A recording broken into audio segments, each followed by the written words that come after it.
decir, ok, entonces, ¿qué tal si yo me puedo tomar a los elementos de Z como funciones en algún espacio topológico? Y la idea de la gente venía por ese estilo, pues si yo me tomo un elemento en C, pues yo puedo escribir los polinomios, digamos, centrados en ese elemento. Y es básicamente esto, ¿no? A0 más A1, Z menos A, chalala, chalala, chalala, hasta AN, Z menos A a la N. Y bueno, podemos completar esto de alguna forma, que bueno, esta es una notación poco usual que yo he visto, al menos en el caso de los complejos, pero esto básicamente son todas las funciones enteras homomorfas en C. Simplemente aquí estoy diciendo que, digamos, que en vez de tomarlo como siempre, porque son funciones analíticas centradas en A más A0 más A1Z más A2Z cuadrada, sucesivamente, pues digamos que ahora solo estoy centrando en Z menos A. Pero como son enteras, pues convergen en todos lados, son funciones homomorfas y toda la teoría bonita que uno tiene para breve compleja. Entonces uno dice, ok, ¿se puede hacer algo similar en C? Perdón, en C de enteros. Y bueno, la respuesta es que sí, pero nos vamos yendo para allá. Entonces, hay muchas construcciones que uno puede llegar a los números periódicos. Uno puede llegar desde el álgebra, puede llegar desde literalmente tomando series de potencias de alguna forma y ver que esas cosas tienen sentido, que es con lo que empezó haciendo Hensel. Pero nosotros nos vamos a enfocar en una que es un poco más analítica, porque al final tenemos que hacer dinámica y esas cosas es bastante analítica. Entonces, vamos a enfocarnos en esa parte. Entonces, ahora sí. Antes de empezar, pues, intentamos como queremos análisis, queremos una forma de medir algo, entonces vamos a empezar por medir distancias, de alguna forma, y para medir distancias, pues primero necesitamos decir qué es una distancia, o qué es medir, y vamos a empezar con lo más sencillo, que es un valor absoluto. Entonces, empecemos con K, un campo, un valor absoluto en K va a ser una función que toma valores reales, positivos, o cero, que satisface las siguientes propiedades. El 1 me lo manda al 1, el 0 me lo manda al 0, el producto de dos elementos es el valor absoluto del producto es el producto de los valores absolutos. Y bueno, como estamos diciendo que queremos medir cosas, queremos una noción de longitud, pues queremos que nos satisfaga la desigualdad de triángulo. Lo más básico de toda la vida. Este es el ejemplo más de toda la vida. R con el valor absoluto usual. Tenemos C con el valor absoluto se le da a C. Por ejemplo, si no pedimos que sea un campo, pues uno puede ver en los espacios vectoriales que pues, también tienes una noción de distancia, y pues no tienes producto en los espacios vectoriales, pero pues tienes la primera, no, la primera tampoco, no tienes unidad, pero pues tienes que las cosas van a cero y tienes una desigualdad de triángulo, y pues aquí pues te puedes sacar esta. Entonces es una noción bastante general, que simplemente le estamos restringiendo a que estamos en un campo, y pues los campos en particular tienen esta estructura multiplicativa. En particular, si este valor absoluto que yo defino aquí satisface esta desigualdad más fuerte, que se llama valor desigualdad ultramétrica o desigualdad no arquimediana, depende del libro de texto, pues decimos que nuestro valor absoluto es no arquimediano. Y más adelante vamos a ver por qué, a qué se debe que eso no, a qué se le debe el nombre de no arquimediano. ¿Qué tiene que ver Arquímedes aquí en este libro? Entonces, bueno, es valor absoluto pédico. Queremos hablar de los números pédicos y vamos a ver cuál es el valor absoluto que definimos. Entonces, todo número racional R, diferente de 0, pues lo puedo escribir de esta forma. Donde factorizo su mayor de potencia de P. Y aquí voy a tener S y Q, donde son primos relativos, y B va a ser un entero. Puede ser positivo, puede ser negativo, puede ser inclusive 0. Entonces voy a definir esta función de por aquí, de Q en R, pues da de esta forma. De alguna forma, mucha gente dice que cuando, por ejemplo, un número es altamente divisible por P, o sea, no está muy cerca de 0. Cuando el número no es divisible por P, pues estás a una distancia constante de 1, y cuando no es divisible. Sí.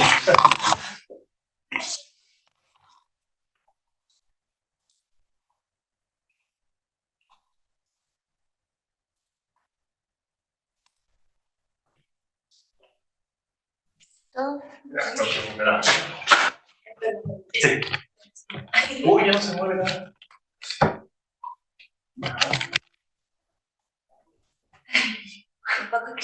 No.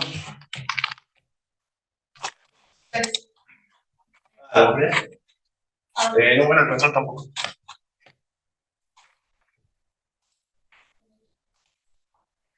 Oh no. Y alerta de spoiler.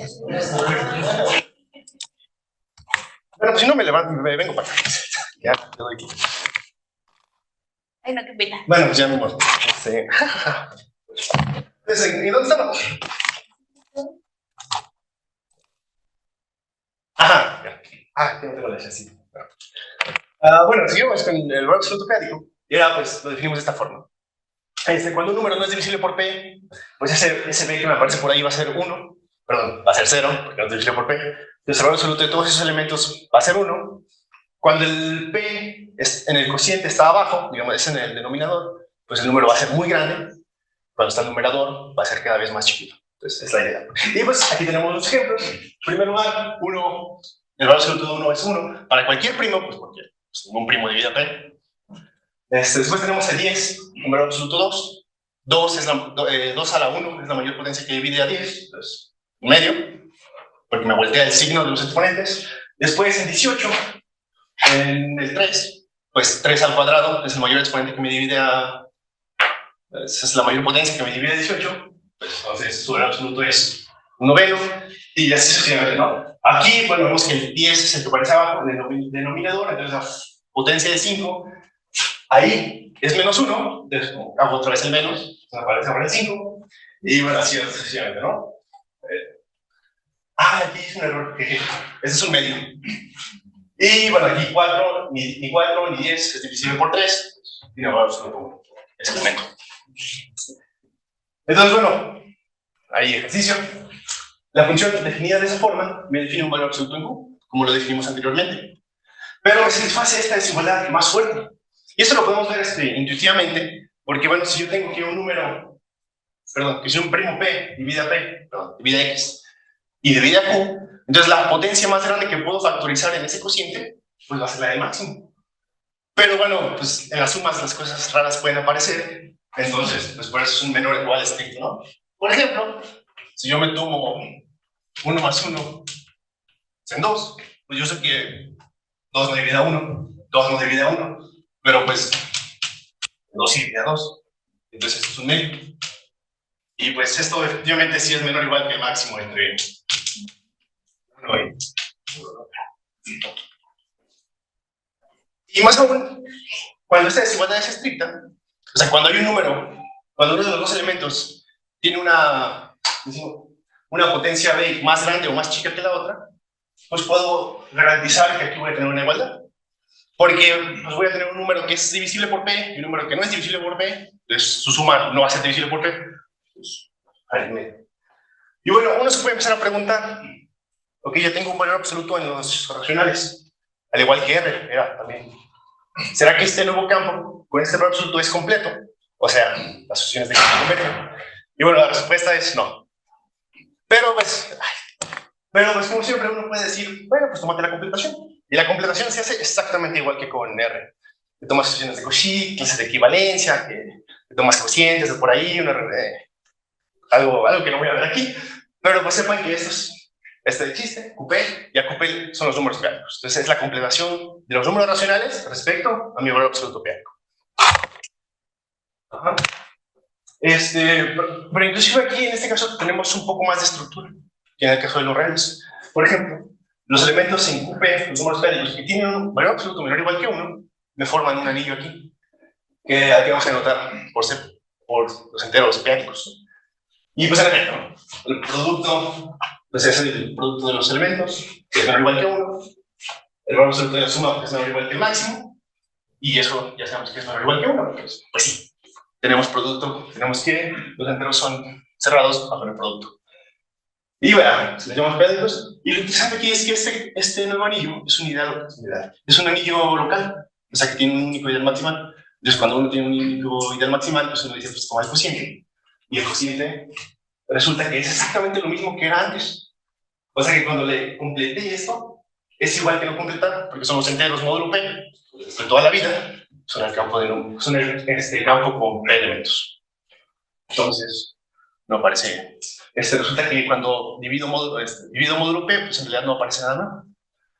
Y bueno, a FP se le llama el campo residual de QP. Por ejemplo, en este caso, la reducción funciona igual que funcionaba acá para los números enteros. Yo tengo que 1 baja 1, yo tengo que los los múltiplos de P bajan a 0, los múltiplos de P más 1 bajan a 1, y así sucesivamente. Entonces, en realidad, este anillo me contiene propiamente los enteros, y la reducción en ese lugar funciona de la misma manera que toda la vida. Entonces, no hay... Pero aparecen cosas nuevas, porque dijimos, es la completación, aparecen objetos nuevos, y bueno. Una notita de por aquí. Si yo tomo un número R racional y quiero ver cuándo R está en los enteros péricos, esto pasa así solo si, pues bueno, R está igual a entre B y P lo divide B. Y bueno, si alguien sabe un poquito de álgebra, pues esto es básicamente la localización de Z en P. Sí. Tengo una pregunta, tomas el elemento ZP, cumple esa condición y entonces eso lo denota el ZP. Sí. Entonces todos los elementos del ZP son números iguales que 1. Sí. Ok. ¿Y P es un número cualquiera?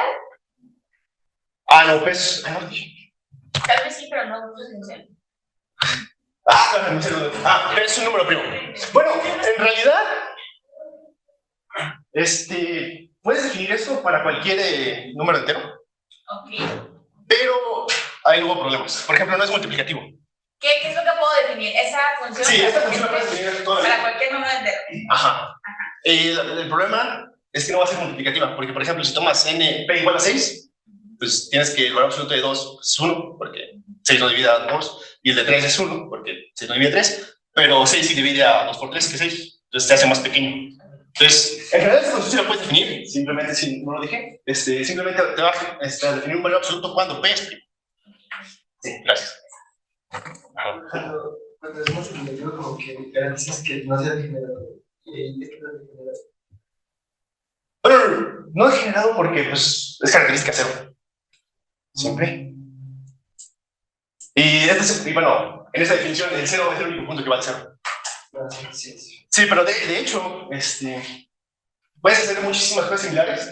Y cuando tomas un número n no primo, el anillo, este no se pasa, ya no va a ser un campo, pero por ejemplo, este anillo, aquí es un dominio entero y todo bonito, y queramos. Pero cuando le tomas un número entero no primo, ese anillo puede tener elementos nilpotentes. No nilpotentes, pero creo que sí, la otra que no es nilpotencia. Divisores de 0. Algo por ahí aparece raro. No me acuerdo exactamente qué es lo que sucede, pero sí ya no te queda un anillo dominio entero. De eso estoy seguro. Bueno, sí. Bueno, pues ya tenemos un valor absoluto, entonces lo mismo que hacemos en Q con los reales. Pues tomamos una métrica, pues la métrica va a ser la diferencia, como en Q, y escribimos, bueno, vamos a querer definir una topología, entonces definimos la bola abierta o el disco abierto, pues como toda la vida, ¿no? Con desigualdad estricta, y la bola cerrada con desigualdad no estricta. No nos ve. ¿Perdón? No nos ve. Puede ser. ¿O qué te refieres con? Sí, perdón. Sí, perdón. Sí, ahí si ven eso, ya no tienen el nombre, ya siempre estoy asumiendo que es P, porque usualmente yo lo escribo ya, se me va, pero sí. Aquí siempre asumen que todo está en P, hay un P por ahí. ¿Sí? Bueno, lo interesante aquí es que, por ejemplo, si yo me tomo un punto aquí, en este disquito, entonces voy a tener que los discos son iguales. O sea, que cualquier punto en un disco es centro de ese mismo disco. Entonces, esta clase de cosas luego nos dan una topología muy extraña. Bueno, empezar para ahí, ¿no? Si tú tienes dos discos en C y tomas un punto diferente del centro, pues van a tener intersección no vacía, pero no van a ser iguales. Van a tener va a ser que se traslapan en una cosa rara por ahí y ya tienes puntos aparentes. Eso ya no va a suceder aquí. Y bueno, uno puede empezar a estudiar esos discos y decir, y se intersectan, cuando no se intersectan, cosas por ahí. Pero ya no vamos a meter por ahí. Pero bueno, cuando yo tengo esta noción de disco abierto, yo puedo definir una topología. De la misma forma, pues, un conjunto va a ser abierto si cualquier punto en ese conjunto pues va a tener un disquito suficientemente chiquito que está contenido ahí. Entonces, como en el caso clásico, este conjunto va a ser abierto, este conjunto va a ser cerrado, pero más aún, este conjunto también es cerrado y este conjunto también es abierto. Entonces, la topología es muy extraña aquí.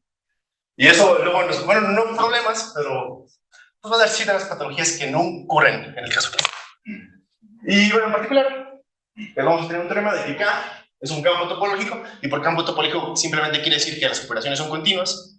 Si yo sumo pues, la suma es de forma continua, si yo multiplico es de forma continua, si yo invierto y todo es muy continuo. Va a ser Hausdorff, porque pues, es un espacio métrico. Es localmente compacto, este creo que es lo más difícil de todos, pero créanla. Y es totalmente desconexo, y es, no, totalmente desconexo es que las únicas componentes conexas son los puntos. Y bueno, esto viene precisamente de que estos discos son abiertos y cerrados al mismo tiempo. ¿Sí? Ok. Luego, ¿qué significan estos dibujitos? Bueno, aquí está el anillo Z3. Recordemos que en este caso, Z3 es módulo 3 veces Z3 va a ser isomorfo al campo con solo 3 elementos.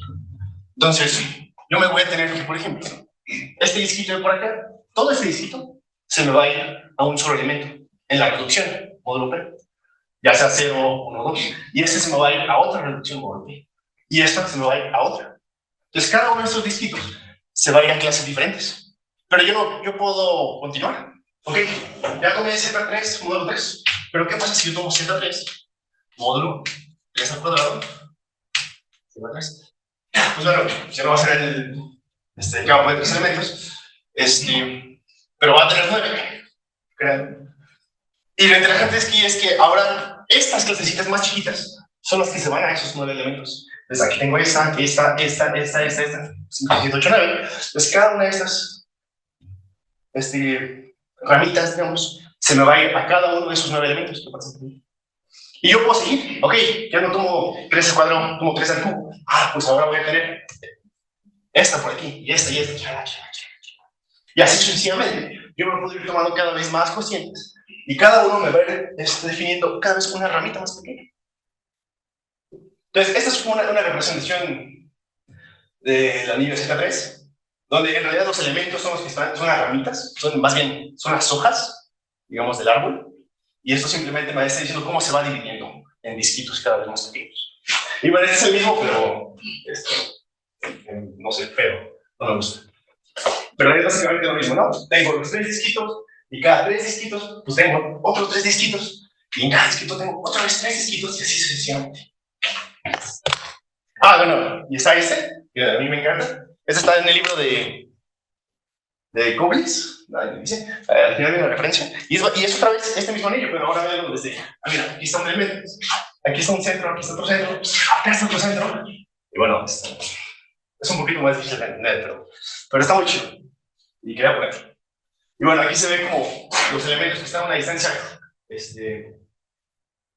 constante del centro, son como los discos, ¿no? Cosas que estamos diciendo por ahí. Entonces, está muy chido, a mí me gusta. Y bueno, ahora sí, pero bueno, ¿qué era lo que decía Hensel? Hensel quería series de potencias. Y yo genuinamente, pues nomás les dije, pues tómense los racionales, complétenlos y ya. Pero ahora sí, pues ¿cómo se ve? Pues resulta que si yo me tomo cualquier entero aquí, cualquier elemento en mi campo, pues voy a poder escribirlo como una serie de potencias, pero ya no en una variable, sino en mi primo P. Entonces voy a tener que mi X va a ser un elemento a 0, más P cuadrada, de esta forma. Pero ahora mis elementos ya no van a estar en Z, van a estar en mi campo principal, ¿no? Son el 0, el 1, el P, el menos 1. Entonces, esto, así, de hecho, y así es como los define Hensel, en primer lugar. Dice, tómate estas series de potencias, les vamos a dar un álgebra, todas, y opera, y hay formas de operar con esto, pero no voy a meter en eso porque ahí tienes que ver con acarreos y cosas así que a mí no me gustan, pero sepan que se puede operar bien. Ahora, pues cuando uno está con los racionales y completas AR, pues dices, mi cerradura algebraica es C, que es un espacio vectorial dimensión 2, es la cosa más bonita de todos. Entonces uno empieza a decir, ok, cuando yo tengo QP, pues me puedo tomar cerradura algebraica. ¿Cómo es? ¿O qué tan grande es? ¿Estoy muy lejos o no de ser cerradamente algebraico? Y bueno, la respuesta es muy desalentadora, bueno, en ese sentido, pero ahí salen otras preguntas. Y es que el campo, los estádicos tienen extensiones de cualquier grado. Entonces, Cinturones.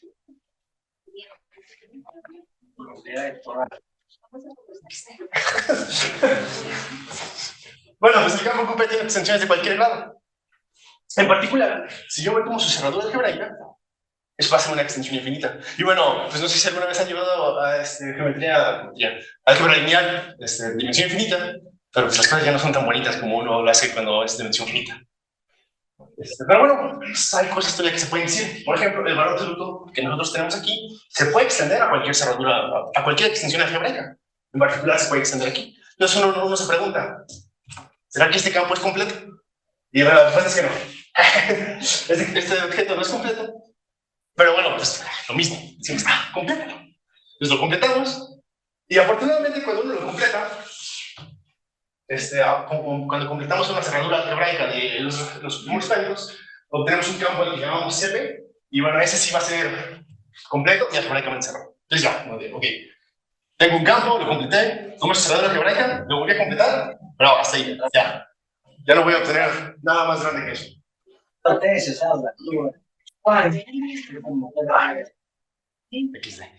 Muy bien. Y de nuevo, como antes, aquí a los que, bueno, se les llaman complejos periódicos, yo puedo volver a definir un anillo, que son los elementos que tienen valor absoluto menor o igual que 1, al que llamamos OP. Bueno, esta notación no sé si es muy estándar, pero así lo llamo yo, para los fines de formación. Y de nuevo va a ser un anillo local, que va a tener su idea máxima de MP. Y en esta ocasión, va a ser que el cociente va a ser la cerradura algebraica de mi campo finito, con el que iniciamos.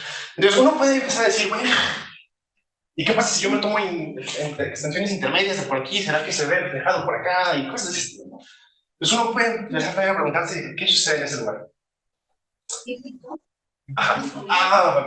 Bueno. Un problema de ese objeto es que, bueno, sigue teniendo ciertas características similares a este. Es un campo topológico, es Hausdorff, es totalmente disconexo, pero ya no está totalmente compacto. Por eso de que tiene dimensión infinita sobre mi campo base. Entonces, ya, ese es su primer curso de números periódicos. Tenemos a los números periódicos. Ahora, ¿qué cosas podemos hacer con los números periódicos? Y pues bueno, hay muchas cosas que se pueden hacer en realidad. Uno dice, pues yo tengo extensiones de cualquier grado. ¿Cómo son tus grupos de la loma? Y de hecho, para P mayor que 2, el grupo de la loma se conoce relativamente bien. Hay como descripciones de todo lo de cómo son los grupos y cosas así. Por ejemplo, una propiedad interesante respecto a Galois es que, bueno, no sé si se lo sepan, si lo vieron en su curso de álgebra, pero todas las extensiones de QP son solubles. O sea que todos los polinomios son solubles por radicales en QP. Entonces, eso es lo que significa. Luego tenemos teoría de integración. Resulta que QP, bueno, dije que era un grupo, bueno, es un campo topológico localmente compacto. Entonces uno puede definir, bueno, existe una medida, que es la que se llama medida de Higg.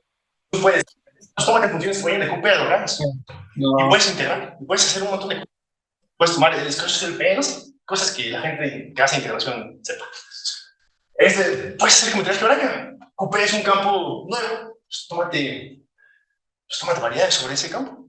Por ejemplo, si tú tienes C, pues tienes una topología bonita, entonces, ¿será que puedes hacer algo parecido a la geometría algebraica en C, los complejos? Pues, quién sabe. No. Después tiene los sistemas dinámicos, que es de lo que vamos a hablar un poquito a partir de ahora, que también es como de, ok, sabemos que hay sistemas dinámicos y es una teoría bastante antigua en el caso de los complejos. ¿Cómo se va a ver aquí? Y por último, bueno, hay algunas aplicaciones de las cuales yo no sé mucho. Los números periódicos, pero por ejemplo, recuerdo que la primera charla que yo vi de los números periódicos fue aquí en el CIMAT del Seminario de Matemáticas Aplicadas. Y era de aplicar el QP, pero con P igual a 2, a algo que tiene que ver con cáncer. Eso ya tiene años, como 2020, 2021, algo por el estilo. Y el otro día estaba buscando el correo, pero ya no está. Ya depuraron su correo. Entonces, bueno, está eso por ahí. Luego, por ejemplo, más recientemente tienes luego aplicaciones a la biología, y hay cosas como morfogénesis, que es de cómo se forman plantas o cosas de ese estilo, por esta estructura que árbol que vimos anteriormente. Luego hay cosas de física cuántica que la gente mete por ahí. Hay un montón de cosas que la gente hace, que ya no las puedo ver. Pero sepan que se puede hacer. Entonces, bueno, todas esas cosas uno puede, siquiera tan solo empezar a preguntarse, qué es lo que se puede hacer, pero pues nosotros vamos a enfocar en los sistemas dinámicos. Entonces uno empieza. ¿Qué es un sistema dinámico? Y bueno, a mi entendimiento hay dos tipos de sistemas dinámicos. El que es continuo, que tú lo parametrizas con los reales o con un grupo continuo, por ahí, que es luego, por ejemplo, cosas que ven en ecuaciones diferenciales. Y luego está el discreto, que es el que nos vamos a enfocar, que es cuando yo tengo una función actuando en un espacio y la empiezo a iterar, digo, tómate la función, toma su imagen, vuelve a tomar su imagen, y sigue tomando su imagen, y toma, y repite. Entonces, ¿qué va a suceder en ese caso? ¿Cómo evoluciona en ese caso los elementos? Hay algo que puede ser los elementos. Y fíjense que esta es la definición más básica. Entonces uno puede empezar a decir, a jugar con X. Quiere decir que es un espacio topológico, que es una función continua. X puede ser un espacio medible y es una transformación medible también. Y pues ahí uno le pone X un grupo, F un humor, no sé. Lo que tú quieras puedes empezar a hacer cosas con esto de ideas de sistemas dinámicos. Entonces, en particular, nosotros vamos a enfocar en dos aspectos. Un aspecto que tenemos por aquí que es un punto fijo, que es un punto que cuando yo le aplico una función, me regresa al mismo punto, ya veré X igual a X, sale. Y bueno, los puntos periódicos, que es básicamente lo mismo, pero con un número más grande, ¿no? Que eventualmente me regreso al mismo punto, después de una cantidad finita de cosas. Entonces, ahora sí, como dije, nosotros nos consideramos la dinámica en el campo. Entonces, ¿qué es algo que actúa naturalmente en el campo? Pues son las funciones racionales. Bueno, no en el campo, sino en el proyectivo. Entonces, cada es un campo, el proyectivo del campo pues, va a ser cada número infinito. Ahí, nomás para... Digo, pues ahí no tiene su construcción con rectas, pero aquí no hacemos eso. Entonces, para nuestros fines, el proyectivo va a ser cada unión en el infinito. Se acabó. Y bueno, el proyectivo va a tener una topología que viene heredada del campo, que es básicamente la que se pueden imaginar. Un abierto va a ser abierto acá, si su intersección con K es abierto y cosas de ese estilo. Si se lo quieren imaginar mejor, pues es como la misma topología que uno tiene en la esfera de Riemann, ¿no? Tienes abiertitos por ahí, complementos de cerrados. Entonces yo quiero estudiar la dinámica de funciones racionales, que son las primeras, que son las funciones que actúan naturalmente en mi espacio proyectivo. Entonces, bueno, yo me voy a tomar una función racional. En mi campo, bueno, aquí mi campo va a ser, mis campos de interés son los complejos, o son mis complejos clásicos, que las acabo de mencionar. ¿Y por qué los quiero esos? Bueno, pues porque los puntos periódicos al final van a ser soluciones a ecuaciones. Entonces, por eso quiero que mi campo sea algebraicamente cerrado, para poder tomar todo eso. Entonces, bueno, así, tomo una función racional. Entonces, definimos el conjunto de Fatou, así escrito, como los puntos en X, tales que existen un abierto, ¿verdad? Contiene, tal que si yo empiezo a iterar ese abiertito y me tomo la unión de todo eso, este objeto me va a omitir infinitos puntos de mi proyectivo. Y uno dice, ¿y esto qué tiene que ver? Yo, o sea, ¿por qué? Y bueno, la verdad es que, bueno, aquí yo estoy como metiendo muchas cosas en el fondo, porque no quiero hacer esta práctica demasiado larga, pero tanto en el caso complejo como en el caso periódico, pues hay nociones de equicontinuidad. Entonces uno le da una métrica a mi espacio proyectivo, entonces cuando yo tengo un punto en Fatou, lo que va a significar es que eventualmente las cosas no me crecen demasiado. Entonces, eso por ahí está oculto. Pero no me hay que meter en eso porque es demasiado largo. Pero esa es una definición equivalente. Que si yo me tomo un puntito y un abierto, este objeto al final me va a omitir infinitos puntos de acción. Entonces, eso va a ser el conjunto de Fatou. Porque ahí es donde llevamos que hay estabilidad. Y por ejemplo, en el caso de los complejos, por ahí tienen una definición equivalente que tiene que ver con Marcela Ascoli, de que las cosas van a ser, van a tener una familia normal y vas a tener convergencia y cosas bonitas, pero bueno, eso ya no sucede en CP porque pues, CP no es localmente compacto. Entonces, si saben de lo que estoy hablando, que bien, si no, pues ignoren lo que les dije justo ahora. Entonces, el conjunto de Fourier va a ser el complemento del conjunto de Fatou. O sea, van a ser los puntos donde esto no pasa, donde eventualmente me va a llenar prácticamente todo el espacio. Entonces, el complemento. Y bueno, ambos conjuntos son totalmente invariantes. Lo que quiere decir es que la imagen de Julia es Julia, y la imagen inversa de Julia es Juliana, y lo mismo con Fatou. ¿Sí? Pero luego, pues, checar esa condición de que una abierto omite infinitos puntos, pues es algo extraño a veces. Entonces, en el caso complejo tenemos un teorema así a mí me encanta la primera vez que lo vi, que es el teorema de Montel, que dice lo siguiente. Si yo tengo... está mal, pero... si tomo una función racional sobre los complejos, de grado al menos 2, y me tomo un abierto en la esfera de Riemann, y hago esto de que itero, empiezo a iterar todo esto, y esta colección me omite al menos 3 puntos del conjunto de la esfera de Riemann, entonces me abierto en realidad está mal. Y de hecho, esto tiene una implicación más fuerte de que si omite 3 puntos, en realidad omite infinitos puntos. Pero es lo me parece muy impresionante, que dice, no te preocupes que omita infinitos puntos, con que omita 3. Y ya. Y esto es lunes. Entonces, esto es un tema para Montel. Hay como 50 enunciados equivalentes, que ya depende de cómo tú lo quieras, pero este es el que vamos a ver aquí. Y después tenemos lo que apareció al poquito que este tema decía, que es un análogo de Montel, pero en nuestro contexto périodico, que es lo mismo. Tómate una función racional de grado al menos 2 y tómate un abierto. Si esta iteración me omite al menos 2 puntos, entonces mi abierto va a estar en el conjunto de Fourier. Entonces, en realidad parece que no hay demasiada diferencia. O sea, 3, 2, como que no dices, pues bueno, no sé, X.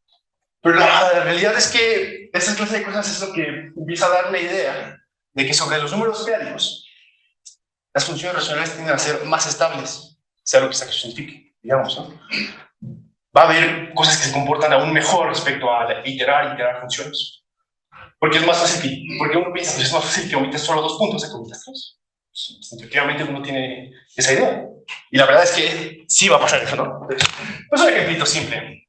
Que porque la gente siempre que habla de dinámica introductoria, pues siempre termina con este ejemplo, porque es el más fácil de explicar, ¿no? Entonces, pues tenemos mi polinomio z igual a z a la d, con d mayor o igual a 2, mayor o igual que 2, los complejos, sobre los complejos, pues. Entonces, bueno, pues si mi punto tiene valor absoluto mayor que 1, z a la d sigue teniendo valor absoluto mayor o igual que 1, ¿no? Digo, mayor estricto que 1, entonces, pues lo que está fuera del disco se queda fuera del disco, y de la misma forma, lo que está dentro del disco se queda dentro del disco. ¿Sí? Sin embargo, si yo me tomo cualquier abierto que tenga una intersección, por más pequeña aquí, por más pequeña que tengas aquí con el disco, resulta que sus iteraciones me van a llenar todo el plano, salvo el Z. Entonces, si lo ven en el proyectivo, lo que te dice es que esta unión de F de U es igual a la esfera de Riemann, sí, salvo el 0 como el infinito. Entonces, aquí están los 2 puntos que yo dije que no puedes evitar. Entonces, en el caso de los números complejos, vemos que esa condición de que evita 3 puntos es estrictamente necesaria. Si evitas 2, ya no se satisface. Ya no puedes estar en el conjunto de estabilidad. Y esto no importa cualquier abierto. O sea, yo puedo hacer el abierto tan chiquito como se me antoje, y esa propiedad va a seguir cumpliendo. Que si yo itero, eventualmente me va a llenar todo el plano, salvo esos 2 puntitos que están por ahí. Pero entonces ahora uno dice, ok, y en el otro caso, pues resulta que es una cosa más sencilla, ¿no? Un poquito. ¿Por qué? Pues bueno, como dice un compañero, si yo me tomo un elemento en mi campo, pues si tiene valor absoluto, lo mismo, ¿no? Si tiene valor absoluto mayor que 1, pues z la d, como es multiplicativo, tiene mayor que 1. Si tiene menor que 1, pues va a seguir teniendo mayor que 1. Y si tiene z la d, si tiene 1, va a tener absoluto mayor que 1. Pero si se acuerdan, yo les dije que ambos discos, el disco cerrado y el disco abierto, eran topológicamente abiertos y cerrados. Entonces, en particular, si yo me tomo los puntos que están a distancia menor o igual que 1 de 0 y le quito los puntos que están a distancia estrictamente menor que 1, que son los puntos z, aquí z es igual a 1, pues resulta que este conjunto es abierto.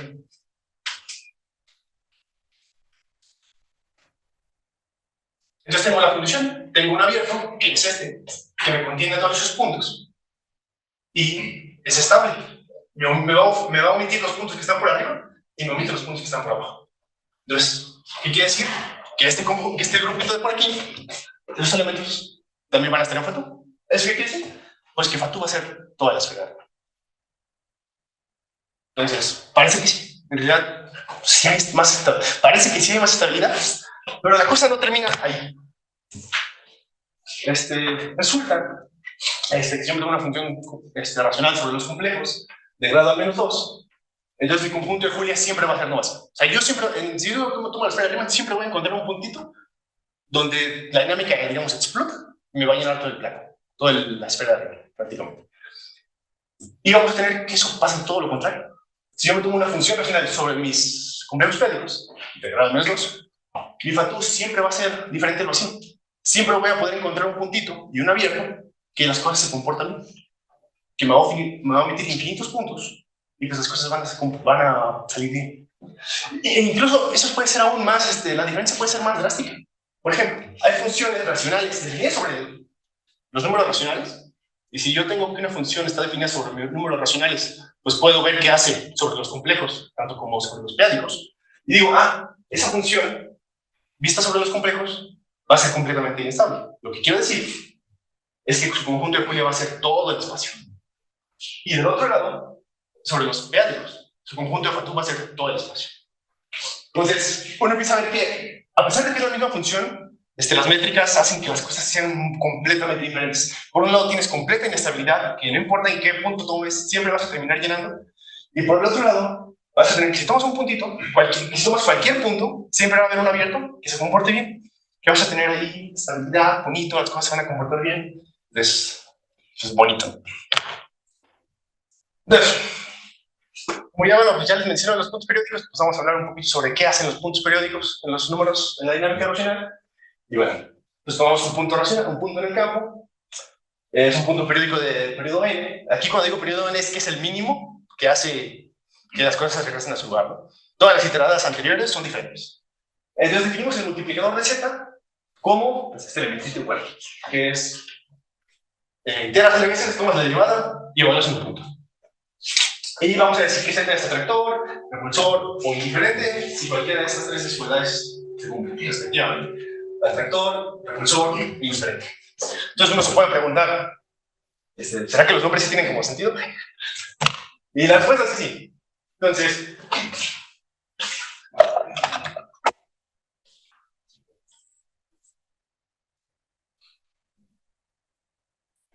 si yo me tomo un puntito, Z0, y ese punto es atractor, va a significar que hay por aquí un abiertito, y la dinámica, pues básicamente es converger a ese punto. Si yo empiezo a iterar f, que va a ir de este disquito en este disquito otra vez, las cosas se van a ir haciendo, digamos, más chiquitas y las cosas van a empezar a converger, ¿no? A lo largo, ¿no? El límite va a converger a Z0. Por otro lado, cuando tengo un punto repulsor, atractor. Repulsor. Yo tengo un puntito por aquí, W0. Y si yo me tomo un disquito chiquito y yo le aplico la F, va a ser un disco ahora más grande. Si le voy a aplicar la F, bueno, en algún punto ya nos van a hacer discos o va a pasar algo, pero la idea es esa, que localmente las cosas se van a dejar. Y pues lo que uno esperaría, los puntos periódicos atractores están en el conjunto de Fatou, porque pues ya dije que si las cosas se van haciendo más chiquitas, pues eventualmente pues, puedo tomar un abiertito ahí suficientemente pequeño para que las cosas se queden en ese mismo disco. Los puntos atractores, perdón, los puntos repulsores pues van a estar fuera, porque eso es un poquito más complicado, pero la idea es básicamente la misma. Si yo me tomo cualquier intervalo, cualquier abierto suficientemente chiquito alrededor del punto, me lo va a hacer más grande y eventualmente las cosas se explotan. El caso con los puntos indiferentes es más complicado, al menos sobre los números complejos. A ver si, porque ahí uno se empieza a meter como más problemas de que, ok, ¿qué tal si es una raíz de la unidad? Y más cositas de por ahí que son más delicadas en el caso complejo. Entonces, en realidad, cuando un punto periódico es indiferente, en el caso complejo, puede estar tanto en los números, perdón, puede estar tanto en el conjunto de Fatou como en el conjunto de Julia. Ahí ya depende de otros factores. Pero, en el caso sobre los periódicos, no. Pues como dije, En el caso de los periódicos, las cosas parecen ser un poco más estables. Entonces, los puntos periódicos indiferentes están en el conjunto de Fatou. Y en este caso, voy a tener, digamos, la situación intermedia que está por aquí. Si yo me tomo CP, ¿qué se ve aquí? Si yo me tomo un puntito por aquí, Z0, que va a ser indiferente, entonces, por aquí voy a tener una biyección. Va a ser una biyección, entonces esas cosas se van a comportar bien. ¿Sí? Y no solo, de hecho, no solo va a ser una biyección, sino que va a ser una isometría. Para una métrica que parece bien. Entonces, al menos resulta que, bueno, sí hay más estabilidad en general, al menos en las cosas periódicas. Entonces, bueno, hablemos un poquito sobre cada uno de los 3 puntos. Teoremas sobre los números complejos. Una función racional de grado de menos 2 tiene a lo más 2 de menos 2 ciclos atractores. Por ciclos me refiero a puntos periódicos diferentes. O sea, que uno no es el iterado de otro. No sé si me voy a entender. ¿Sí? Y el caso periódico, dada una función racional de grado de menos 2, mayor o igual que 1, mayor o 1, se cumple una de las siguientes. Si mi primo P es mayor que el grado de mi función, entonces mi función tiene a lo más 2D menos 2. Entonces, ok, se comportan parecido, de alguna forma. Pero ¿qué pasa cuando mi función pues, no cumple esto? O no siempre la cumple. Bueno, resulta que si mi función tiene al menos 3D menos 3 ciclos atractores, entonces en realidad tiene infinitos de ellos. Y bueno, es algo pues, que no sé, está interesante.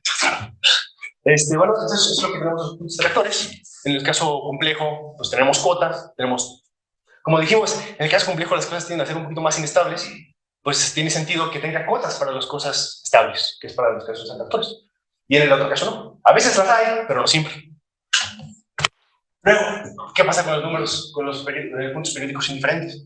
Pues va a resultar lo mismo. Cuando yo lo veo sobre los números complejos, voy a tener una cota, otra vez. Entonces, dada una función de grado de menos 2, f va a tener de nuevo, a lo más, 2d menos 2 ciclos indiferentes. Mientras que en el caso periódico, si yo tengo una función que tiene grados, que tiene al menos uno de ellos, tiene un ciclo indiferente, entonces debe tener infinitos de ellos. Luego, los puntos repulsores. Si yo me tomo una función de grado 2, pues ya vimos que esta debe tener infinitos puntos repulsores, porque al final son resolver ecuaciones y cosas así. Y yo ya sé que el resto son finitos. Pues resulta que si yo me tomo Julia va a ser exactamente la cerradura de los puntos periódicos repulsores. ¿Sí? Y por otro lado, este resultado no se sabe si sea cierto o no en el caso periódico. Por ejemplo, ZP de aquellos de grado al menos 2, entonces el conjunto de Julia está contenido en las cerraduras de todos los puntos periódicos. Pues, y es que, por ejemplo, pues ya hemos visto que podría no tener puntos periódicos repulsores. Pues aquí tienes una convención de vacía en algo. Pues, pero ¿por qué se sabe de esto? Pues regresamos a los ejemplitos. Entonces, aquí.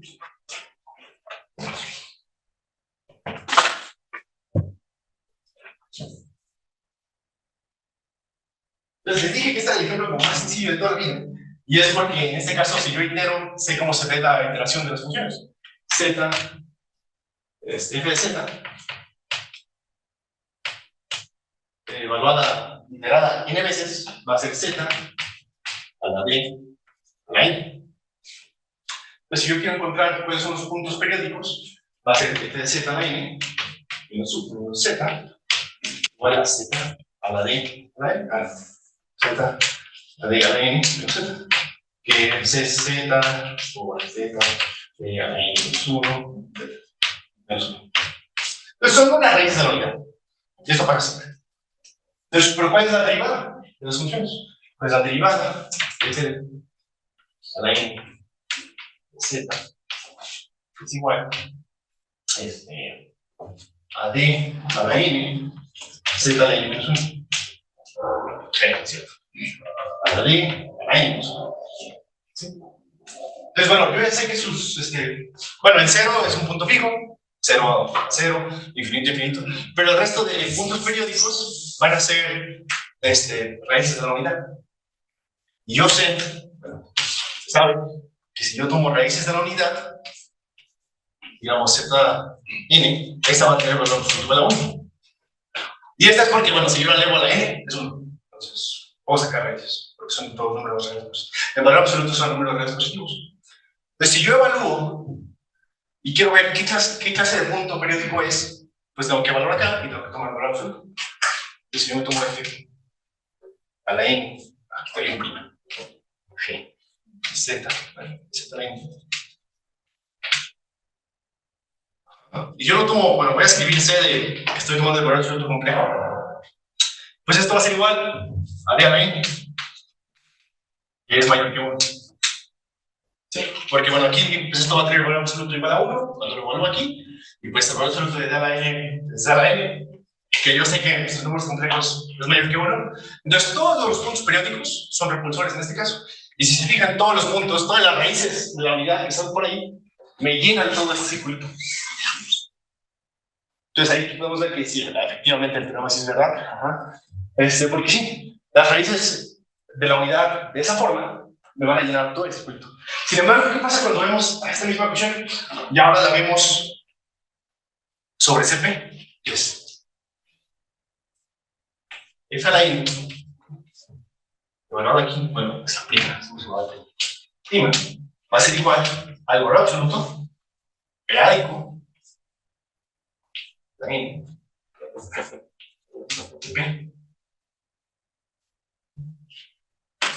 Y esto ya depende de P. ¿Sí? Entonces, si por ejemplo, si P divide a D, este valor absoluto va a ser menor estricto que 1. Si P no divide a D, el valor absoluto es igual a 1. Entonces, en ambos casos, mi punto es o atractor o no repulsor, o indiferente, perdón. Entonces, las cosas van a estar en factor. Y fíjense que aquí todos los ciclos van a ser o atractores o indiferentes. Entonces, en cualquier caso, voy a tener infinitos de ellos. Y pues bueno. Entonces, bueno, uno dice, bueno, pues, ¿y ahora qué? Bueno, pues en la realidad sí todavía quedan muchos puntos. Por ejemplo, en el caso complejo, pues los números complejos son conexos y bonitos, los abiertos son conexos, entonces uno puede decir, uno en el caso complejo estudia la acción de f en las componentes conexas. ¿Sí? Entonces, ¿hay alguna forma de ver eso en algún sentido en los números teóricos, que ya vemos que son totalmente desconexos? Tal vez no algo conexo, pero algo por ahí que se parezca. Después, bueno, a lo mejor quería poner una imagen, pero no me dio problema. En el caso de los números de los polinomios cuadráticos, aparece el conjunto de Mandelbrot, que no sé si lo han visto, es un fractal ahí relativamente famoso. Y se define de esta forma. Son los elementos, aquí, tal que si yo me tomo este polinomio e itero el 0, o sea, veo la imagen del 0 y luego del 0, si esta iteración no se va a infinito, entonces la órbita está acotada, entonces yo lo llamo el conjunto de Mandelbrot. Y bueno, una de las razones, bueno, sí la razón, pero una de las razones es que en este caso, el conjunto de Julia va a ser un conjunto conexo en C. Entonces uno dice, ok, ¿hay alguna forma análoga de definir esto en CP?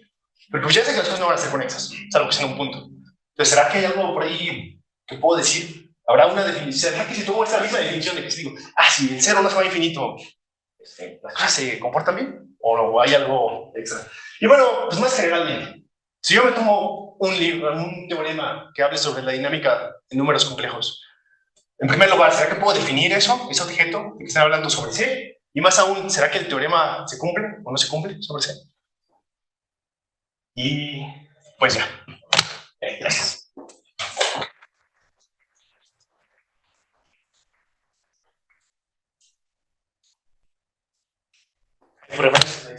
Aquí es donde está el dibujito ese. Un chingo. Bueno, muchísimas gracias por tu presentación. No sé si alguien tiene alguna pregunta para Marcos. Las funciones regionales que tenías eran ¿Perdón? Las funciones regionales que tenías eran como z a la n, pero ¿cómo se define la acción en infinito? Es la que te imaginas. Probablemente. Sí. Bueno, entonces... bueno, la que uno es una pasa naturalmente, que es